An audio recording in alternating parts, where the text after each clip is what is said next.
Let's mic, देश का मिजाज, नॉर्थ ईस्ट। यह है लेट्स माइक मॉडर्न रेडियो और आप सुन रहे हैं पूर्वोत्तर भारत की खबरें। सिक्किम सरकार ने राज्य के आम लोगों और पर्यटकों को बड़ी राहत देते हुए निजी वाहनों पर लागू ऑड इवन नियम की पाबंदियां हटा दी हैं। ऑड इवन व्यवस्था राजधानी गंगटोक को छोड़कर पूरे राज्य से खत्म कर दी गई है, जिससे बाकी हिस्सों में लोग बिना किसी प्रतिबंध के अपनी गाड़ियां चला सकते हैं।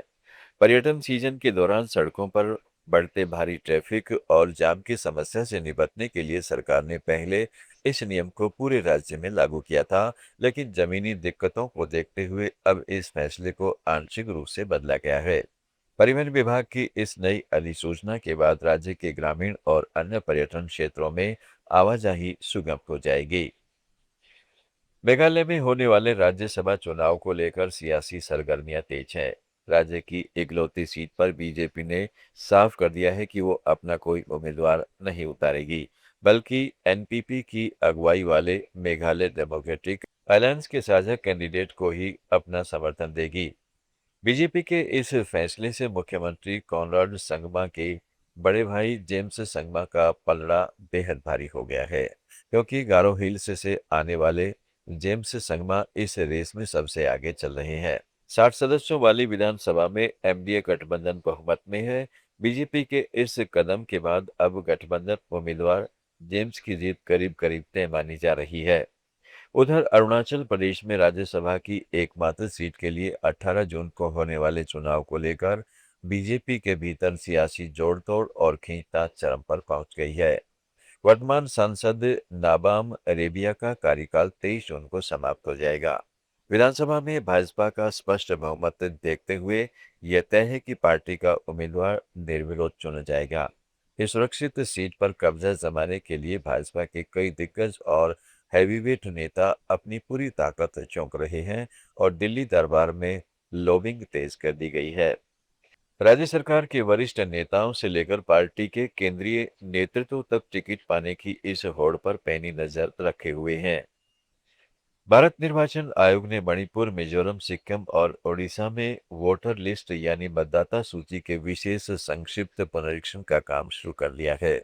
इसके तहत मणिपुर, मिजोरम और सिक्किम में 1 जुलाई को कट ऑफ तारीख तय कर दी गई है, यानी जो युवा इस तारीख तक 18 साल के हो चुके हैं वे अपना नाम वोटर लिस्ट में शामिल करा सकेंगे। इस पूरी कवायद का मकसद चुनावी प्रक्रिया की पारदर्शिता और लोकतांत्रिक शुचिता को बनाए रखना है, ताकि कोई भी पात्र नागरिक वोट देने के अधिकार से वंचित न रहे। पूर्वोत्तर राज्यों में सुरक्षा और क्षेत्रीय परिस्थितियों को ध्यान में रखते हुए चुनाव आयोग इस अभियान को बेहद बारीकी से चला रहा है, जिसमें नए नाम जोड़ने के साथ साथ डुप्लीकेट या गलत नामों को हटाने पर भी विशेष जोर दिया जा रहा है।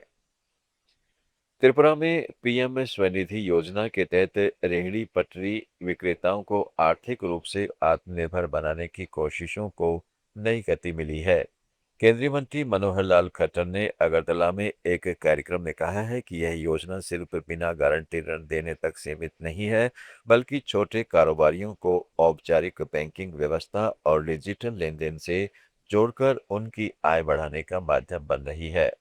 त्रिपुरा में अब तक 19,700 आवेदन प्राप्त हुए हैं, जिनमें 9,500 से अधिक ऋण स्वीकृत किए जा चुके हैं और 15 करोड़ रुपए से अधिक की राशि वितरित की गई है। मुख्यमंत्री माणिक शाह ने कहा है कि हजारों लाभार्थी समय पर ऋण चुकाकर वित्तीय अनुशासन का उदाहरण पेश कर रहे हैं। केंद्र सरकार ने योजना की अवधि 2030 तक बढ़ाकर सड़क किनारे कारोबार करने वालों को दीर्घकालिक सहारा देने का निर्णय लिया है। असम, त्रिपुरा, मेघालय, मणिपुर, अरुणाचल प्रदेश, मिजोरम, नागालैंड और सिक्किम की ताज़ा खबरों के इस बुलेटिन को रोजाना सुनने के लिए डाउनलोड करें लेट्स माइक ऐप। जुड़े रहिए लेट्स माइक के साथ। आप सुन रहे थे लेट्स माइक मोदन रेडियो। फॉलो कीजिए हमें हमारे सोशल मीडिया प्लेटफॉर्म्स पर। It's time for news. It's time for More Than Radio. Presenting the first radio news app, Let's Mike. Let's Mike, a news-based app on your phone where you get to watch and listen news, talk shows, interviews, radio show podcasts. On Let's